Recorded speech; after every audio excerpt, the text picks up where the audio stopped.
So hi guys. So ఈ వీడియోలో వచ్చేసి మనము టెంపరరీ టేబుల్ని ఎక్కడ వాడతాం అనేది మనం చూద్దాము. Okay. So this is so just I copy this query. Will see what will do here. So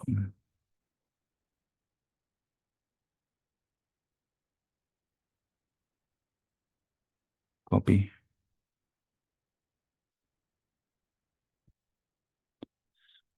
so మీకు ఏదైనా సంథింగ్ ఇక్కడ ఏం లేదు.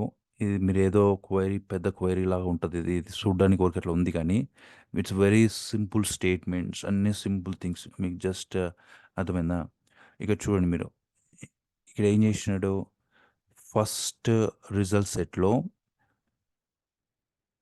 టోటల్గా ఇది ఏం చేశాడు? Total sales revenue some of order quantity into price as total sales revenue.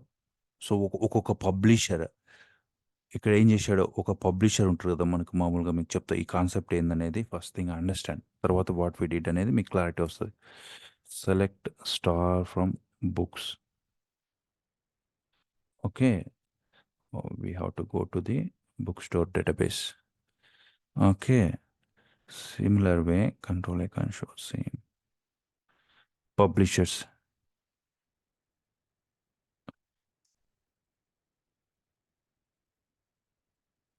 ఇప్పుడు ఏంటంటే ఇక్కడ కాన్సెప్ట్ ఏంటంటే మనం ఏం చేస్తున్నాం అక్కడ, ఒక్కొక్క పబ్లిషర్ ఎంత, ఇప్పుడు publishers different different publishers same repeat అవుతూ ఉంటాడు. ఒక్కొక్క publisher different different books publish చేస్తూ ఉంటాడు, అంతే కదా? ఒక్కొక్క publisher different different books publish చేస్తూ ఉంటాడు. సో మీకు ఏంది, మీకు కావాలి ఒక రిపోర్ట్ కావాలి. పబ్లిషర్స్ ఎంత, వాళ్ళ రెవెన్యూ ఎంత ఉంది, ఒక్కొక్క పబ్లిషర్ది ఎంత రెవెన్యూ, మీరు కన్సాలిడేటెడ్ రిపోర్ట్ కావాలి. అర్థమైందా? సో ఫర్ ఎగ్జాంపుల్ మీకు అట్లా రిపోర్ట్ కావాలంటే మీరు ఏం చేసినారు? సో అతని క్వాంటిటీ ఏంది, అతను ఎంత ప్రైస్ అమ్మినాడు. సో మీకు ఆర్డర్ డీటెయిల్స్ టేబుల్లో అతను ఎన్ని బుక్స్ ప్రింట్ చేసినాడు, దానిలో ప్రైస్ ఎంత అనేది మనకి, అతను ఎన్ని అమ్మినాడు అనేది తెలియాలంటే మనం సింపుల్గా ఏం చేసినాం ఇక్కడ, బుక్స్ టేబుల్ జాయిన్ చేసినాం. ఎందుకు? బుక్స్ టేబుల్లో బుక్ ప్రైస్ ఉంటుంది. సో ఆర్డర్ క్వాంటిటీలో ఆర్డర్ డీటెయిల్స్ టేబుల్ ఉంది కదా మనకి. ఒక్కొక్కటి simple. Order details first topic చెప్తున్నా అసలు ఏం చేస్తున్నాం మనం అనేది. సో దట్ మనం ఎందుకు యూజ్ అనేది ఈజీగా అర్థమైంది. సో ఆర్డర్ డీటెయిల్స్ టేబుల్ అది క్వాంటిటీ, ఎన్ని క్వాంటిటీ, ఒక్కొక్క బుక్ ఐడి ఏంది, బుక్ ఐడి ఎన్ని క్వాంటిటీస్, ఎంత ప్రైస్తో ఉండే డీటెయిల్స్ అన్ని ఆర్డర్స్లో ఉంటాయి అన్నమాట. సో ఏ బుక్ ఎన్ని ఆర్డర్ మేజర్గా, అర్థమైందా? సో దాన్ని మనం ఆర్డర్ డీటెయిల్స్ జనరేట్ చేసి ఈ క్వాంటిటీ తెచ్చుకి, అర్థమవుతుందా? ఆర్డర్స్ మళ్ళీ డబ్బులు ఎందుకు యూజ్ చేసినాము అంటే ఆర్డర్ డేట్ ఏ రోజు ఎంత. సో మీకు ఇప్పుడు ఇక్కడ ఏం చేసినాడు, order date last 1 year results get చేసినాడు. ఓకేనా? సో సింపుల్గా ఈ క్వైరీ పక్కకు తీసుకురండి, మీకు అర్థమవుతుంది ఫస్ట్ ఏం చేసినాం అనేది. దీంట్లో ఎగ్జిక్యూట్ చేయండి. So order into aggregate function ఎందుకు యూజ్ చేస్తాం? టోటల్ క్వాంటిటీ ఇంటూ ప్రైస్ చేస్తే టోటల్ ఫైనల్ సమ్ చేస్తుంది. ఈ క్వాంటిటీని ఈ ప్రైస్ ఎంత అనేది టోటల్ సేల్స్ రెవెన్యూ వస్తుంది. ఈ క్వైరీ ఎగ్జిక్యూట్ చేస్తే మీకు అర్థమవుతుంది ఏ రిపోర్ట్ ఏం వాల్యూస్ వస్తాయి ఏందనేది. సో ఇన్సర్ట్ ఇంటూ, చూడండి ఇక్కడ ఒక టెంప్ టేబుల్ తీసుకున్నాడు. ఇంటూ సెలెక్ట్ ఇంటూ అనేది మనం ఇందాకే డిస్కస్ చేసినాం. సో ఈ టేబుల్లో డేటా ఉంటుంది, మన ఫైనల్ రిపోర్ట్ క్వైరీ ఏం రిటర్న్ చేసింది అనేది. ఆ క్వైరీ రిటర్న్ చేసి ఈ టేబుల్లోకి వేసింది.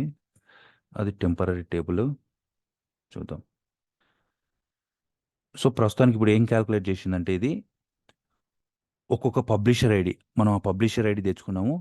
అతను పబ్లిష్ చేసిన టోటల్ రెవెన్యూ, అతని ఎన్ని బుక్స్ అమ్మాడు, ఎన్ని క్వాంటిటీ అమ్మినాడు, టోటల్గా ఎంత రెవెన్యూ జనరేట్ చేశాడు ఫైనల్గా. So sum of quantity, order డీటెయిల్స్లో టేబుల్ ఉన్న క్వాంటిటీని బుక్స్ టేబుల్లో ఉన్న ప్రైస్ని క్యాల్కులేట్ చేసి టోటల్ సేల్స్ ఒక్కొక్క పబ్లిషర్ ఐడిని గ్రూప్ బై చేసినాం. ఒక్కొక్క పబ్లిషర్ ఐడి ఆ పబ్లిషర్ చేసిన ఆర్డర్స్ అన్నీ ఆర్డర్ డీటెయిల్స్ టేబుల్‌లో ఉంటాయి.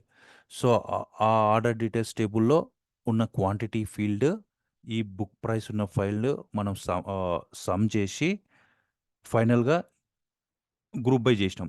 సో, పబ్లిషర్ ఐడీతో. సో, సమ్ ఒక్కొక్క పబ్లిషర్ అమ్మిన మొత్తం సమ్ అంతా ఫైనల్‌గా ఇట్లా కాలిక్యులేట్ అయింది. Second publisher 1099. So, first one 440 total revenue వాళ్ళదొచ్చేసి. అర్థమైందా? I think this query it's simple query. I think I'm thinking I may confuse little bit. But understand, pause one moment, understand, this is very simple, straightforward, you know all the things here. So here just we are whatever it is fetching. Okay, comment this one also, just straightforward from books. This is the only return it will return.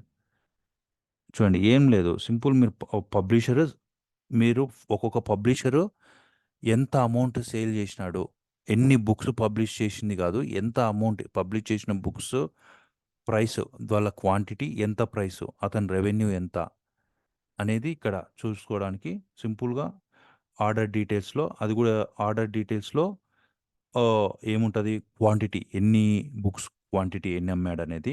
Okay, దానికోసము order details టేబుల్తో join చేసినాం. మళ్ళీ ఎందుకు orders table ఎందుకు join చేసినాము? So మనం get date, order date మనం మనం ఇక్కడ వేరే ఎంతవరకు తెచ్చుకుంటున్నాం, ఈ ఇయర్ ఒకటే sales data, last 1 year year get date, ఏ ఇయర్ అయితే ఈ ఇయర్ ఒకటే. అర్థమైందండి? నాట్ ఈవెన్ ఈ ఇయర్ ఒకటే గెట్ డేట్ అంటే, ఇయర్ గెట్ డేట్లో అంటే ఈ ఇయర్. సో ఈ ఇయర్లో 2024లో ఎన్ని సేల్స్ చేసినారు, సో దాన్ని బట్టి పబ్లిషర్ ఐడి గ్రూప్ బై చేస్తున్నాం.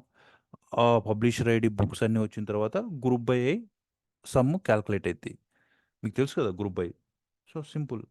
సో ఏం చేసినాడు, ఇవి వచ్చినప్పుడు ఈ రిజల్ట్ సెట్నే, ఇక్కడ వచ్చిన క్యాల్కులేట్ చేసిన రిజల్ట్ సెట్నే జస్ట్ ఇక్కడ ఇంటూ యూజ్ చేసి ఒక టెంప్ టేబుల్లో వేసుకున్నాడు. అర్థమైందా? సో ఎందుకంటే ఇది ఆల్రెడీ ఆ టెంప్ టేబుల్ ఒకసారి ఫస్ట్ క్రియేట్ అయింది, మళ్ళీ మనం డ్రాప్ చేయలే. అందుకే ఎగ్జిస్టెంట్ ఇది ఆల్రెడీ ఉంది కాబట్టి అక్కడ మళ్ళీ ఆ స్టేట్మెంట్ ఎర్రర్ క్రియేట్ చేస్తుంది. మీరు ఒకవేళ డ్రాప్ చేసి డ్రాప్ టేబుల్ యాష్ పబ్లిషర్స్ అని మళ్ళీ ఎగ్జిక్యూట్ చేసిన వర్క్ అయింది. సో అది, సో ఈ టేబుల్ ఏంది, పబ్లిషర్ ఐడి ఎంత ప్రైస్, ఎంత రెవెన్యూ జనరేట్ చేసిన అనేది ఒకటి. సో దాన్ని ఒక సబ్ టేబుల్లో పెట్టుకున్నాం. సో ఈ టెంపరరీ టేబుల్లో పెట్టుకున్నాం. ఓకే, తర్వాత ఏం చేస్తాను, టెంపరరీ టేబుల్లో నుంచి అర్థమైందా, మన టెంపరరీ టేబుల్ వచ్చేసి పబ్లిషర్ షేర్స్ అని ఇచ్చినాము. ఓకే, మళ్ళీ అగైన్ ఈ పబ్లిషర్స్ టేబుల్లో ఏముంది మీరు చూడండి ఇక్కడ. ఇప్పుడు ఒక్కొక్క పబ్లిషర్ టోటల్ సేల్స్ ఎంత రెవెన్యూ చేసినాడని తెలిసింది. సో మీరు ఓకే, ఇప్పుడు ఏం చేస్తారు, ర్యాంక్ అసైన్ చేస్తాడు, ఎవరు ఫస్ట్, ఎవరి ఇన్కమ్ ఎక్కువ ఉంది. అర్థమైందా, ఎవరి ఇన్కమ్ ఎక్కువ ఉందనేది, ఎవరు హైయెస్ట్ అనేది చేయాలంటే మనం ఏం చేస్తాం, మామూలు జనరల్గా ర్యాంక్ ఫంక్షన్ యూజ్ చేస్తాం. సో అందుకే ఏం చేస్తాడు ఇక్కడ, ఏం చేస్తాడు, సెకండ్ స్టెప్ ఏం చేస్తాడు, ర్యాంక్ చేస్తాడు. దేన్ని బేస్ చేసుకొని, from publishers. See again split this into new one. So ఇక్కడ ఏం చేస్తాడు, select publisher ID. Okay, total sales revenue. So మనకి ఇదేం రిటర్న్ చేసింది ఇక్కడ, ఈ టేబుల్, ఈ టెంప్ టేబుల్ ఏముంది డేటా మనకి, publisher ID, total sales revenue ఉంది. So total sales revenue order చేసుకొని మనము ర్యాంక్ డిసైడ్ చేయొచ్చు, ఎవరు ఫస్ట్ ఎవరు సెకండ్ అనేది, using rank function. Okay, so దానికి ఏం చేసినాడు, పబ్లిషర్ ఐడి సేమ్ ఇదే పబ్లిషర్ ఐడి తెచ్చుకున్నాడు. చూడండి ఫ్రమ్ అన్నాడు, forget about this one also into తర్వాత. ఓకే, సో ఈ క్వైరీ ఏం రిటర్న్ చేస్తుంది, select publisher ID, total sales revenue. మనం ఎక్స్ట్రాగా ర్యాంక్ డిసైడ్ చేస్తున్నాం, ఈ కాలం బేస్ చేసుకొని ర్యాంక్ ఫంక్షన్ ఎలా యూజ్ చేయాలో మీకు తెలుసు, rank over order by total sales revenue, descending order. So descending order ఉంటున్నాయి కదా, ర్యాంక్ ఫస్ట్ ఎవరు అనేది, ఫస్ట్ ర్యాంక్ వచ్చేది. సో చూడండి ఇప్పుడు ఏమొస్తుంది result from publisher tables.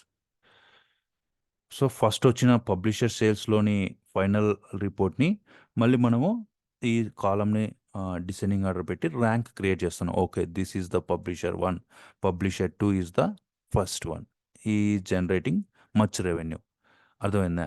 So దానికోసం అగైన్ ఈ టెంపరరీ టేబుల్ని యూజ్ చేసి మళ్ళీ ఈ డీటెయిల్స్ కూడా ఇంకో టేబుల్లో వేసినాడు. ఇప్పుడు ఈ సేల్స్ ర్యాంక్ ఇదంతా వచ్చింది కదా, సో ఆ టేబుల్ని దీంట్లోకి వేసినాడు. సో ఇప్పుడు పబ్లిషర్ రేటింగ్స్లో ఎక్స్ట్రా ర్యాంక్ కాలం కూడా వచ్చింటుంది. చూద్దాం. Select star from,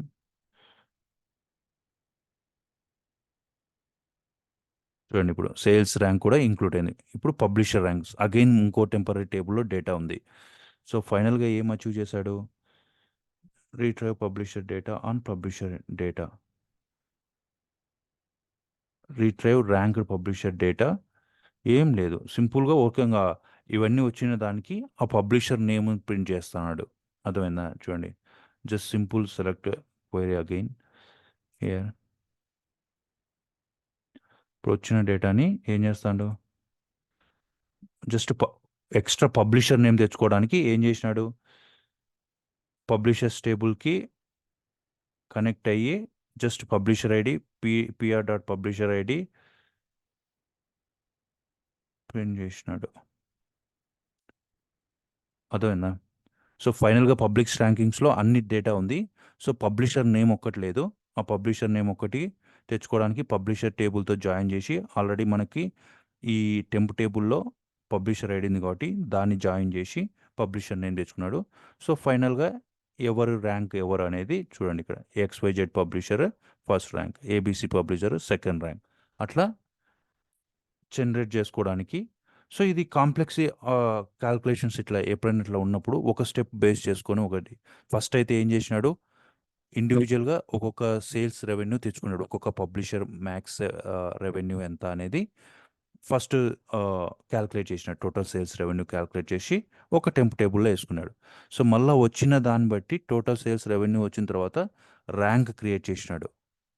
so based on ఈ రిజల్ట్ సెట్ బట్టే మనం ర్యాంక్ క్రియేట్ చేయొచ్చు. సో ఫస్ట్ రిజల్ట్ని ఏం చేసుకున్నాడు? ఒక టెంపరీ టేబుల్లో పెట్టుకున్నాడు. తర్వాత సెకండ్ ఆ రిజల్ట్ని బేస్ చేసుకొని సెకండ్ ర్యాంక్ కనుక్కున్నాడు. తర్వాత ఫైనల్గా ఈ రెండు టేబుల్స్ యూస్ చేసుకొని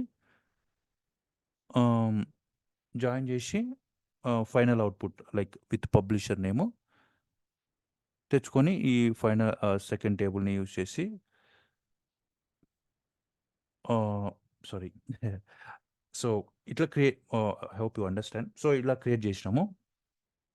సో ఇట్లా ఇప్పుడు మీరు అర్థం చేసుకోవాల్సింది ఏంటంటే ఇక్కడ పాయింట్ వచ్చేసి సింపుల్గా ఈ టెంపరరీ టేబుల్స్ ఎందుకు యూజ్ చేస్తాను? ఇప్పుడు ఇది కాంప్లెక్స్ ఆపరేషన్. ఒకే ఆపరేషన్‌లో మీరు చేయలేరు. Sales at a time rank you cannot do that. So first మీకు అవుట్‌పుట్ అయితే మీకు ఆ పబ్లిషర్ నేమ్ కావాలి. అతనికి ర్యాంకింగ్ ఇవ్వాలి. సో ఫస్ట్ థింగ్ అతని పర్చేస్ ఏంటి? సో అవన్నీ యూజ్ చేసి అదొక కాలిక్యులేషన్‌ని సింపుల్‌గా ఉండడానికి ఒక టేబుల్‌లో పెట్టుకున్నాం. మళ్ళీ వచ్చిన దాన్ని రిజల్ట్‌ని బేస్ చేసుకొని ర్యాంక్ ఫైండ్ ఔట్ చేసినాం.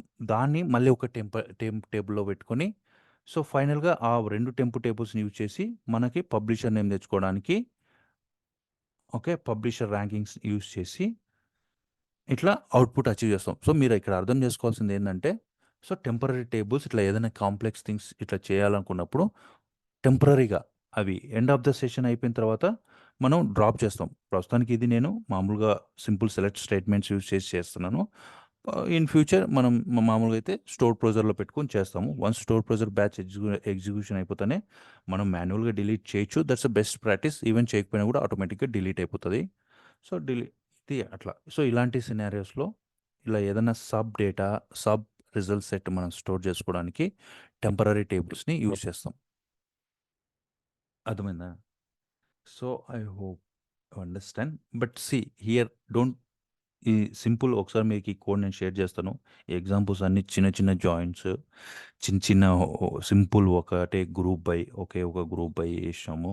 ఓకే. ర్యాంక్ ఫంక్షన్ మీకు తెలుసు. అర్థమైందా?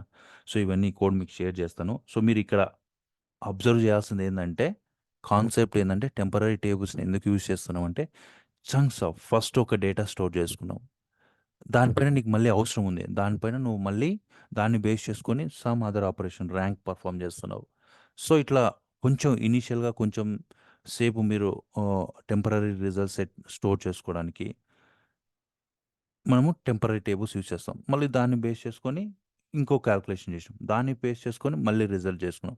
సో, ఇట్లాంటి ఏదైనా కాంప్లెక్స్ ఆపరేషన్స్ ఫైనల్ అవుట్‌పుట్ మనకు కావాల్సిందేంది? ఇది. సో, ఇది మనకి అల్టిమేట్ అవుట్‌పుట్. సో, దీనికోసం మనము 2, 3 2 టెంప్ టేబుల్స్ యూజ్ చేసుకోవాల్సొచ్చింది. సో, ఇలాంటి కాంప్లెక్స్ ఆపరేషన్స్ ఎప్పుడైనా చేసేటప్పుడు the best option is temporary tables. Okay. Yeah! I think that's it. So, అది so, next one more example చెప్తాను అది కూడా. సో, అది ప్రస్తుతానికి రఫ్‌గా చెప్తాను. But we are not trying live that one. Okay. So, just మీకు యూసేజ్ కోసం చెప్తాను.